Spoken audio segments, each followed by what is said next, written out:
Jim is here, the number one caller in the business. Gary Lyon, the Lone Wolf. Danny Frawley is back from an extended break. I just had to get something for dinner for you guys. He came back with no food, so we need to discuss that. Damien Barrett, the number one news breaker in football as well. But I think right now, Gaz, we actually have a regular contributor to our show on the Hot Breakfast, which we do on weekdays, Triple M in Melbourne, and Ross Lyon is good enough to join us regularly. But it's his good mate David Scalzo who provides him. Pretty good to get Ross just moments before the first bounce. And Ross, welcome to the Friday Rub. And just firstly, Ryan Crowley, how close did you come to selecting him? Well, we really toyed with the idea. We really had a look at it, but lo and behold, it was a really long process, Ryan. So we thought it's probably going to be beneficial to hold him back. So if we're lucky enough to get through or good enough to get through, we'll look at it again next week. But we thought with the preparation or lack of that, it's probably best to keep Ryan back for this evening. Hey Ross, great to talk to you, mate. Good luck tonight. It's extraordinary how you're able to do a live television interview and talk to us at the same time. I can do a lot of things, Gary. As you know, the Lion name, we can really multitask, and that's what happens when you're good at what you do. So we're a no excuses football club, and I'm a no excuses coach. So any media outlet that wants to have access to me, I'm really prepared to do that. So yeah, it's great to be here on Triple M. Hey, Ross, I love the way you've handled yourself all year, but the pressure must be building. Is that you, James? It is, mate, yes. Yeah, good luck tomorrow night. It's going to be a really interesting game, so I just wish you guys good luck. I hope you do well. I appreciate that, mate. I know, because I used to live in this part of the world, that the pressure from the very, very passionate local fans can be intense. How's the build-up been?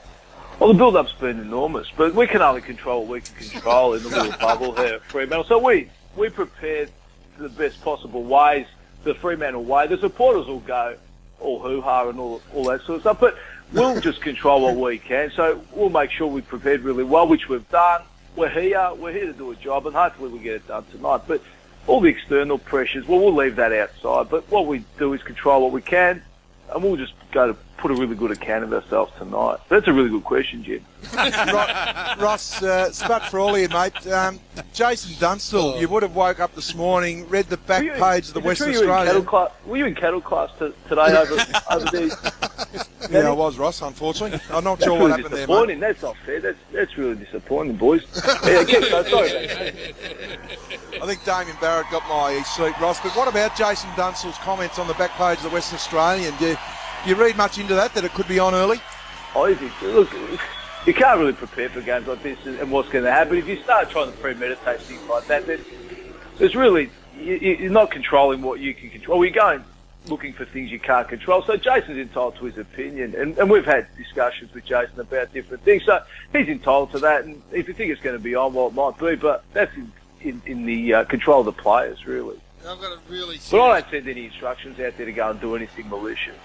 I've got a really serious question, Ross. What if you can't control what you can control? Gee, you've stumped me on that one. But you can't control.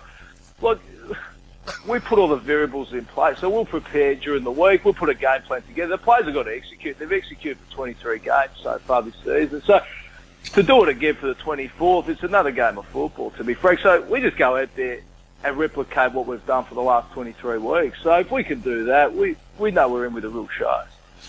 Hey, Ross, Sam Mitchell and his wayward knees, they've already got Nathan Fyfe once this year. What do you expect to happen with that front tonight? Yeah, we covered that a few weeks ago, didn't we, Damien? But look, we'll make sure that Sam keeps those dirty knees down, but you can't control that. So hopefully nothing sinister happens tonight, but we'll worry about that if and when that happens. But is Fyfe okay? Has he recovered fully? Oh, look, no one's going into any game 100% fit this time of year. Nathan's no different. He's had a bit of bruising around the leg area, but he's fine. He's fit and firing, ready to go. So he's really well rested. We rested him in round 23. We obviously had the week off last week. So Nathan's really well rested, looking forward to the challenge tonight. So he expects a really terrific game from him as well. I'll put it to you, Ross, if you don't win tonight, you've failed as a coach. Well, I think that would be a bit harsh, Gary. I mean, look, how many premierships did you play? Yes. Nathan Buckley never played in premierships. Gary Ablett Senior never played in. There's been some terrific coaches as well that haven't been there. So that's in the eye of the beholder. We'll do everything we can to ensure we put a really good account of ourselves tonight. And whether or not that's good enough, well, that remains to be seen. If we are, we'll go through next week and we'll give ourselves a really good chance to win the game of football. Yes, this is a former Victorian teammate of yours. He is. Able to give you a little clip. And toured Ireland together. Remember that, Rossi, when we were Was it? 16-year-old boys and we went to Ireland for 5 weeks? Yeah, you had a little bit more hair than me, guys. I'm all up your body, but that's okay. Hey, Rossi, we've taken up enough of your time. Thanks very much for it, and all the best tonight. Look forward to it, guys. Thanks a lot. Terrific to be He on. doesn't do any other media, Ross Lyon. But, good. Unbelievable. Big thanks to David Scalzo for providing him when no one else could get him just before the first bounce. We're not far away. I thought that we got more out of Ross Lyon there than is normally the case. Yes. So, Well, and as for David Scalzo, Duke, if you're looking to do anything with your corporate dinners or lunches or anything like that, and you want an X factor at him, I was at one where he was there recently. Absolutely brilliant. He was He brilliant. does it well. couldn't get along to the function that Warriors going to be. Oh, we're going to get to the bottom of that. That's coming up.